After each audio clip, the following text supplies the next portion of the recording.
नमस्कार, 5 की 8 आप देख रहे हैं और आपके साथ मैं हूं पुनीत। छत्तीसगढ़ में स्वास्थ्यकर्मी अपनी 5 सूत्रीय मांगों को लेकर आंदोलन कर रहे हैं। प्रदेश भर के स्वास्थ्य कर्मचारी अनिश्चितकालीन हड़ताल पर चले गए। वेतन विसंगति, कोरोना का भत्ता और अन्य विभाग की तरह शनिवार और रविवार जैसे अवकाश की मांग भी इसमें शामिल है। बीजेपी भी इस मामले को लेकर कांग्रेस पर हमलावर हो चुकी है और चुनावी साल है, चुनाव की चौखट पर प्रदेश खड़ा हुआ है और ऐसे में स्वास्थ्य कर्मियों की हड़ताल का क्या असर होगा, इसी पर आज हम करने वाले हैं चर्चा।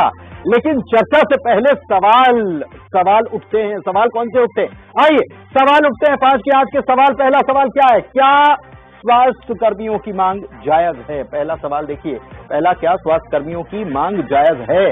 चुनावी साल है, क्या सरकार वादा खिलाफी कर रही है? ये दूसरा सवाल। सवाल नंबर 2 कि सरकार क्या वादा खिलाफी कर रही है? सवाल नंबर 3 क्या है? सवाल नंबर 3 है, मरीजों की परेशानी का जिम्मेदार आखिर है कौन? कौन जिम्मेदार है? मरीज परेशान हो रहे हैं, हड़ताल चल रही है, लेकिन मरीजों की तो दिक्कत हो गई। चौथा सवाल क्या है? क्या हड़ताल पर राजनीति हो रही है? क्या सियासत इस पूरे मामले को लेकर की जा रही है, क्योंकि बीजेपी सरकार को घेर रही है? और 5वां सवाल, सबसे बड़ा सवाल कि इस हड़ताल का आखिरकार इलाज है क्या? क्या इलाज है?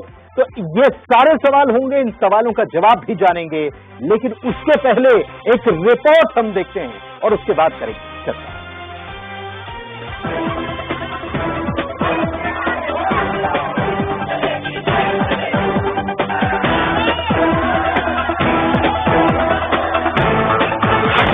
हड़ताल का नहीं निकल रहा इलाज। सरकार बोली नहीं चलेगी दबाव की नीति। बीजेपी ने कहा वादा खिलाफी कर रही है सरकार। हड़ताल पर हट। चुनावी साल में छत्तीसगढ़ सरकार की मुश्किलें बढ़ गई हैं। एक तरफ चुनावी तैयारियां हैं तो दूसरी तरफ 60,000 स्वास्थ्य कर्मचारियों के साथ खींचतान। राज्य के करीब 60,000 स्वास्थ्य कर्मचारी हड़ताल पर हैं। स्वास्थ्य केंद्रों में काम ठप पड़ा है। स्वास्थ्य कर्मी अपनी मांगों को पूरा करवाने पर अड़े हुए हैं। एक और हड़ताल तो दूसरी ओर डायरिया और डेंगू का बढ़ता प्रकोप। स्वास्थ्य कर्मियों का कहना है कि सरकार उनकी बात नहीं सुन रही है। इस बीच स्वास्थ्य कर्मियों की हड़ताल को लेकर डिप्टी सीएम टीएस सिंहदेव का बयान सामने आया है। सिंहदेव ने कहा कि ये अनरियलिस्टिक मांगे हैं। जो मांगे प्रैक्टिकल होंगी उन पर बात हो सकती है। उन्होंने कहा कि देश में कहीं भी ऐसा नहीं होता कि 12 महीने काम करेंगे और 13 महीने का वेतन दिया जाए। यूनियन वाले दबाव बनाने के लिए ऐसी मांगे उठाते हैं। सिंहदेव ने कहा कि हड़ताल पर गए स्वास्थ्य कर्मी जल्द लौट आए तो अच्छा होगा। जो मांग है वो जायज रहते हैं, कुछ नहीं होता है संभव। वो कह रहे हैं कि हिंदुस्तान में कहीं व्यवस्था ऐसी नहीं है कि 12 महीना काम करेंगे 13 महीना का तनख्वाह दीजिए, क्योंकि पुलिस वालों को मिलता है। तो हिंदुस्तान में कहीं नहीं। तो छत्तीसगढ़ कैसे पहले कर सकता है? तो यूनियन वाले हैं वो दबाव बनाने के लिए। स्वास्थ्य कर्मियों की हड़ताल को लेकर बीजेपी हमलावर है। बीजेपी ने सरकार पर निशाना साधा है। बीजेपी ने कांग्रेस सरकार पर तंज कसा है। बीजेपी ने आरोप लगाया कि मुख्यमंत्री भ्रष्टाचार पर अपना पक्ष रखने के लिए दिल्ली जाते, प्रेस कॉन्फ्रेंस करते, इसके लिए उनके पास समय है, लेकिन स्वास्थ्य कर्मियों से बात करने और मांगे मानने का समय मुख्यमंत्री के पास नहीं है।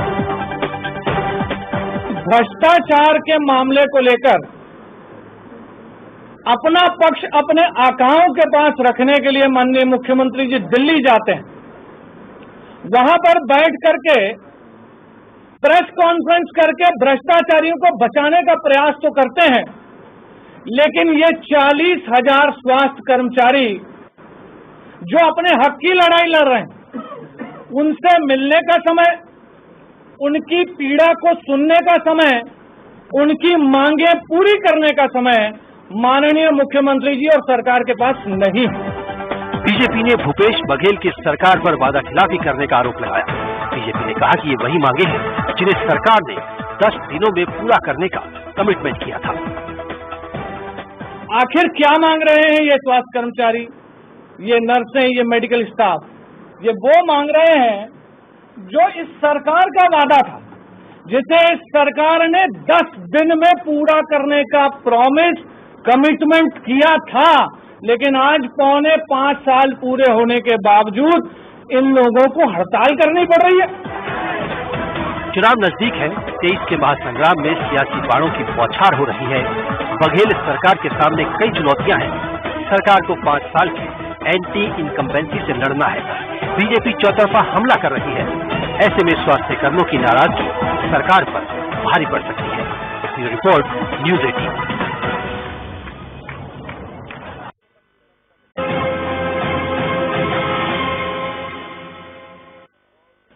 तो हड़ताल पर हठ, आखिर हड़ताल पर हठ है किसका?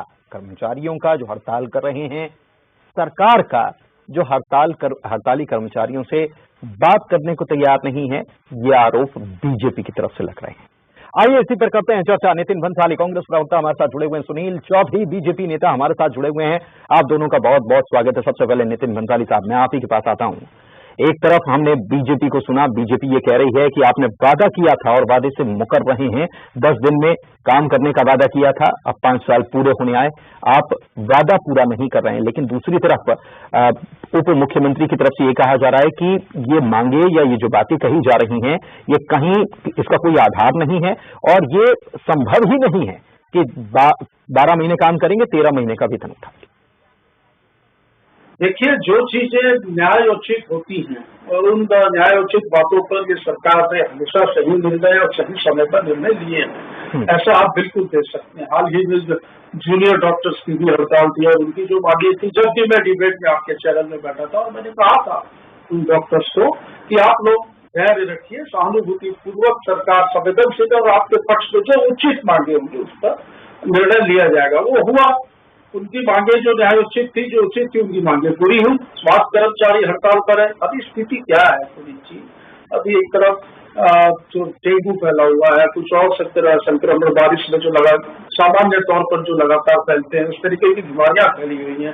इनकी हड़ताल की वजह से पोस्टमार्टम के, टीकाकरण के कई ऐसे काम है जो बहुत जरूरी कार्य है, वो प्रभावित हुए। साथ ही ग्रामीण अंचलों में देखेंगे तो स्वास्थ्य सुविधाओं से जो हमारे गरीब भाई बहन है वो वंचित हो रहे हैं। तो इनको सोचना चाहिए और मैं एक पार्टी के प्रवक्ता की हैसियत से कहता हूँ कि सरकार संवेदनशील है और सरकार के पास इनकी बातें पहुंच चुकी है। सरकार तत्परता से इनके विषय में चर्चा भी कर रही है और मुझे लगता है जो भी उचित होगा और जो न्यायोचित होगा वो निर्णय इनके पक्ष में लिया जाएगा।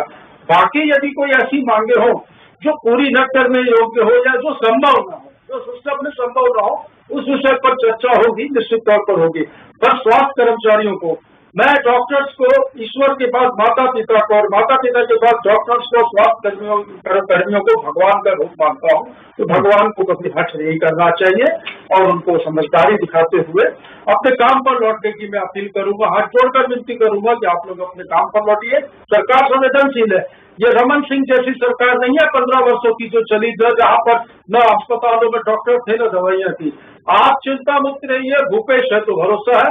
जो कुछ होगा, जो न्याय संगत होगा, आप लोगों के साथ न्याय होगा। ठीक है, आप कह रहे हैं कि न्याय संगत होगा, न्याय करने वाले हैं सुनील चौधरी साहब, बीजेपी के नेता भी जुड़े हुए हैं, उनसे बात कर लेते हैं। सुनील जी, न्याय संगत होगा, सरकार के पास बात पहुंच गई, आपकी तरफ से ये कहा जा रहा है कि वक्त नहीं है, वहां सफाई देने के लिए दिल्ली पहुंच जाते हैं, प्रेस कॉन्फ्रेंस करते हैं, लेकिन अपने लोगों से मिलने के लिए वक्त नहीं है। जबकि सरकार ये कह रही है कि हम तो संवेदनशील है, हम तक बातें पहुंच चुकी हैं और हम उस पर चिंता भी कर रहे हैं।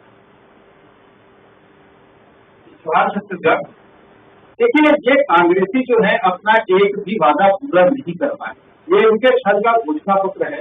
ये सारा घोषणा पत्र उसमें स्वास्थ्य कार्ड के विषय में मैं अभी लगातार पढ़ रहा था। इनकी जो छलिया वाली जो घोषणाएं थी, भैया यूनिवर्सल हेल्थ स्कीम की वो बात करते थे। ये कर्मचारियों के लिए कहते थे कि स्वास्थ्य केंद्र के पास ही उनको आवास बना करके देंगे, गरीबों का आवास बना नहीं पाए, उनका आवास बनाएंगे। उन्होंने कहा था कि पहले ही साल हम 1000 डॉक्टर की भर्ती करेंगे और 200 विशेषज्ञ भर्ती करेंगे। लगातार भर्तियां होगी और जो स्टाफ की कमी है हॉस्पिटल में और जहां पर भी स्वास्थ्य की सुविधा का अभाव है, 6 मल्टी स्पेशलिटी हॉस्पिटल बनाए जाएंगे। लगातार स्वास्थ्य सेवाओं में जो है वो वृद्धि की जाएगी। लेकिन किए क्या? ठन गोपाल। छत्तीसगढ़ में कुछ नहीं करता है। छत्तीसगढ़ में केवल छलने का काम। कर्मचारियों को कह दिए, नियमित कर्मचारियों को, कि हम आपका नियमितीकरण कर देंगे। अब कहते हैं नहीं हो पाएगा। तो भैया ये झूठ का पुलिंदा क्यों लेकर के आ गए थे? आपको बताना चाहूंगा कि रायपुर में एक हमर अस्पताल है, नूरानी चौक का, मेरे घर के पास है। उस अस्पताल की जमीन पर जहाँ वार्ड बनना चाहिए, हर महीने लगभग आप माने कि 60 से 70 डिलीवरी होती है, वहाँ पर ये सरकार सामुदायिक हॉल बना रही है। विधायक वहाँ भूमि पूजन कर चुका है। तो इस सरकार की सोच पर तरस आती है। आप देखिए कि 39,000 माताओं की गोद सुनी हो गई। विधानसभा में ये स्वीकार किए हैं 40,000 से ज्यादा शिशुओं की मौत हुई है। और मैं डॉक्टर रमन सिंह जी के विषय में कह रहे थे, मैं इनको बताना चाहूंगा कि वही डॉक्टर रमन सिंह जी की सरकार थी जब कांग्रेस की सरकार के बाद जब हमारी सरकार 2003 में आई तो मेडिकल वाले 100 थे उसको 10 कर दिया, जिला अस्पताल 16 थे उसको 26 कर दिया, सामुदायिक स्वास्थ्य केंद्र 116 थे। ठीक है, ये आप गिनाएंगे नहीं? ठीक है नहीं, देखिए सुनील जी देखिए समस्या क्या है मालूम है आपको? अभी समस्या सबसे बड़ी ये है कि अगर 60,000 स्वास्थ्यकर्मी अगर हड़ताल पर हैं तो जो मरीज परेशान हो रहे हैं उनकी चिंता कौन करेगा? कर्मचारी करेंगे कि नहीं करेंगे, सरकार करेगी कि नहीं करेगी, और विपक्ष अपनी जिम्मेदारी निभाएगा कि नहीं निभाएगा? युगल तिवारी हमारे संवाददाता धरना स्थल से मौजूद हैं, उनके पास चलते हैं। आप दोनों को ये जानना जरूरी है कि कर्मचारी क्या सोच रहा है, क्यों परेशान है, क्यों हड़ताल कर रहा है और हठ आखिर किसका है? युगल, बात कीजिए।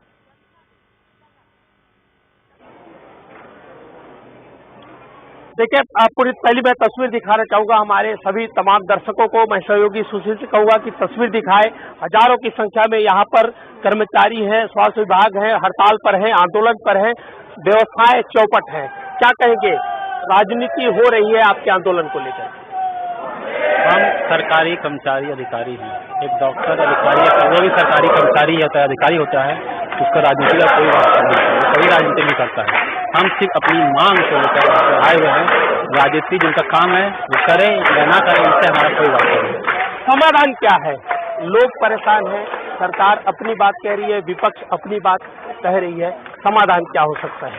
समाधान देखिए सर, हम तो कोई अलग से मांग नहीं है। सरकार जो अपने घोषणा पत्र में रखी थी, सरकार जो कोरोना के समय में राज्य के नाम संदेश पड़ी थी, उसी मांग को आज हम मांग रहे हैं। हमको कोरोना भत्ता देने की जो बात कही गई थी, आज तक हमें कोरोना भत्ता नहीं मिला। सरकार अपने घोषणा पत्र में जो शासन में आई नहीं थी, घोषणा पत्र में हमारी मांग को रखी थी, वो घोषणा पत्र में रखी हुई मांग को आज तक हमको पूरा नहीं किया गया। 4.5 साल तक हम उसको वेट किए, इंतजार किए, विनम्र निवेदन किए प्रशासन को, बार बार हम लेटर दिए, लेकिन आज तक मांग पर नहीं हुआ। तो हम तो मजबूर है सर, सरकार हमको खुद मजबूर कर रही है कि हम यहाँ बैठे हैं। अपनी मरीजों का क्या होगा? मरीजों की चिंता किसको? वेतन देते हैं, मरीजों का क्या होगा? आखिर सामंजस्य क्यों नहीं सर?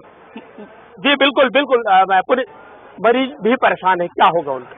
विभाग के सभी अधिकारियों को हमने जाके बार बार आवेदन किया है, निवेदन किया है, और वेतन विसंगति किस प्रकार से ये भी पूरा एक्सप्लेन किया हुआ है, लेकिन उसके बाद भी हमारे मांगों पे कार्रवाई नहीं हो रही है। अब इसका भुगतान यदि मरीज भुगत रहे तो उसके लिए हमने भी पहले मरीजों को परेशान करने का हमारा कोई इरादा नहीं था। हमने 1 घंटे 2 घंटे का आंदोलन करके सूचना दी थी कि हमारे से काम प्रभावित होगा, तो फिर बाद में जाके मतलब पानी सिर के ऊपर से निकल गया और इसीलिए हड़ताल पर जवाब दीजिए। सीधे धरना स्थल से जो बातें, जो शिकायतें, जो दर्द है वो आप तक पहुंच रहा है। देखिए, मैंने कहा इनकी बातें, ये मैंने तो इनको भगवान का रूप कहा, भगवान को हट नहीं करना चाहिए, ये भी कहा। बिल्कुल सरकार संवेदनशील है, इनकी बातें जो हैं वो प्रशासन और शासन तक पहुंच चुकी है, उस पर विचार भी हो रहा है। और मैंने तो डिबेट से शुरू में ही कहा था, धरना स्थल की बात तो बाद में आई, मैंने डिबेट तो शुरू में ही कहा था कि न्याय होगा, न्यायोचित और उचित जो जायज मांगे होंगे उस पर बिल्कुल सरकार जायज मांगे। लेकिन नितिन जी मैं आपको बीच में रोक रहा हूं, लेकिन मैं इस सवाल का जवाब इसलिए चाहता हूं कि धरना स्थल पर लोग भी आपको सुन रहे हैं। थोड़ा ये बताइए, ये इन लोगों का कहना है कि आपने कोरोना में जो वादा किया था, जो घोषणा की थी वो पूरी नहीं की, आपने जो वादे किए थे घोषणा पत्र में वो पूरे नहीं किए। 4.5 साल से लगातार सरकार को चेताया जा रहा है, बार बार बोला जा रहा है। छोटे आंदोलन से शुरुआत हुई, आज की तारीख में अनिश्चितकालीन में बदल गया। आप कह रहे हैं संवेदनशील है, तो फिर जवाब क्यों नहीं आ रहा है? क्यों इस पर कोई फैसला नहीं हो पा रहा है? देखिए, जवाब भी आएगा, ये संतुष्ट भी होंगे, इनको धैर्य रखना होगा। मैं सरकार के नहीं, और संगठन के प्रवक्ता की हैसियत से इस चैनल में यदि वो मुझे सुन रहे हैं तो हाथ जोड़कर मेरे भाइयों से, चिकित्सा कर्मी भाइयों से निवेदन करता हूं, आप काम पर लौटिए, आपके साथ न्याय होगा और निश्चित तौर पर न्याय होगा। ये वो जुमलेबाजों की सरकार नहीं है, ये कांग्रेस की सरकार है, ये भरोसे। चलिए ठीक है, आप भरोसा दे रहे हैं, लेकिन विपक्ष तो निशाना साध रहा है और आप भरोसा तब दे रहे हैं जब उप मुख्यमंत्री जो हैं उनकी तरफ से ये कहा जा रहा है कि कुछ मांगे तो पूरी हो ही नहीं सकती। साहब ये अजीब सी मांग कर रहे हैं। जी मैंने भी तो ये कहा है कि वे न्यायोचित और उचित मांगे जो होंगी, जो होगा, जो लॉ में होगा, जो कानून में होगा, जो हो सकता है वो करेंगे। जो वादे किए थे कम से कम जो लॉ में, कानून में होगा उसी को देख कर किए होंगे, तो वो वादे आज तक पूरे क्यों नहीं हुए? सुनील जी से जान लेते हैं। सुनील जी आप जवाब दीजिए। बहुत से वादे पूरे हुए हैं इस प्रदेश में, हर वर्ग को यहाँ पर हर वर्ग का ध्यान रखा गया। हाल ही में डॉक्टर जी उनकी भी मांगे पूरी हुई और इसके भी विषय में चर्चा होगी। भारतीय जनता पार्टी ने पूछिए 15 साल में इन्होंने क्या किया, बड़ी बड़ी बातें कर रहे हैं। कर्मचारियों से पूछिए कि 15 वर्षों में क्या दे रही थी भाजपा को, हमने तो फिर भी देने की कोशिश की है और इस सिस्टम को सुधारने का काम कर रहे हैं। ठीक है। सुनील जी जवाब दीजिए। सुनील जी देखिए, कहते हैं ना कि देते हैं भगवान को धोखा, इंसान को क्या छोड़ेंगे, तो ये वो लोग हैं जो ये घोषणा पत्र को लेकर के आ गए, बड़ी बात कर दिए, कर्मचारी इनके छल में भी आ गए, निजीकरण का वादा। अब आप सोचिए 100 दिन चुनाव को बचे नहीं है, कर्मचारी करेगा क्या? कर्मचारी तो आंदोलन में रहेगा, उनकी भरोसा कितना? ठीक है लेकिन तुरंत जान लेते हैं युगल से। युगल, सरकार की तरफ से कहा जा रहा थोड़ा धैर्य रख लो, हम करेंगे आपकी बात जो जायज मांगे पूरी। कितना भरोसा है? जल्दी से जान लिए, जल्दी से। बिल्कुल पुनीत, सरकार की ओर से कहा जा रहा है धैर्य रखिए, करेंगे। कितना भरोसा है आप लोगों को? सर अब भरोसा नहीं रहा, क्योंकि हम 15-20 सालों से हम झेलते आ रहे हैं वेतन विसंगति को। सर धैर्य नहीं, हमको उनका जवाब चाहिए और तब तक हम सारे लोग नहीं उठेंगे जब तक हमारा मांग पूरा नहीं होता, हमारे वेतन विसंगति हमारी दूर नहीं होती, हमारे डॉक्टर्स के। नितिन जी भरोसा नहीं रहा, ये आपने सुना होगा। खैर, आप जब कह रहे हैं कि संवेदना है, संवेदनशील हैं, और फिर भी जब ये कहा जा रहा है कि भरोसा नहीं रहा, और आप तो ये कहते हैं भूपेश भरोसा है, तो भरोसे का संकट हो गया है। अब सरकार को क्योंकि 60,000 कर्मचारी नहीं, सवाल हट का भी है और सवाल उन मरीजों का है जो परेशान हो रहे हैं। देखना होगा इस पर सरकार क्या फैसला कर पाती है। बहुत शुक्रिया आप दोनों मेहमानों का और युगल आपका भी इस जानकारी के लिए और बातचीत के लिए। फिलहाल आज की डिबेट में इतना ही। नमस्कार।